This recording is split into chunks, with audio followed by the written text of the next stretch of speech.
বন্ধুরা, ভিডিওটা সবার কাছে শেয়ার হ্যালো করে দাও বন্ধুরা, বেশি। তোমরা সব কেমন আছো? আশা করি তোমরা সব ভালো আছো।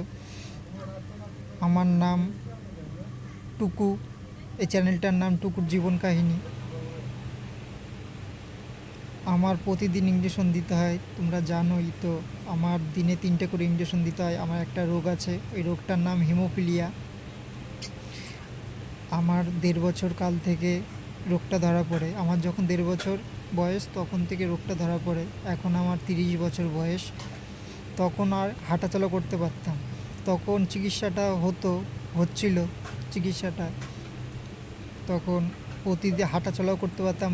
প্রত্যেক মাসে গিয়ে কলকাতা মেডিকেল কলেজ থেকে গিয়ে সেই মেডিসিনটা নিয়ে আসতাম।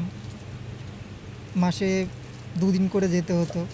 একদিন যেতাম, একদিন ভর্তি থেকে ওষুধ মেডিসিনটা নিয়ে তারপরের দিন চলে আসতাম। এইবার ভালোই ছিল, এত বছর চলছিল। হট করে লকডাউনের পর থেকে ওষুধ পাওয়া যাচ্ছে না দেখে একদম টোটাল একদম বিছনায় পড়ে গেছে।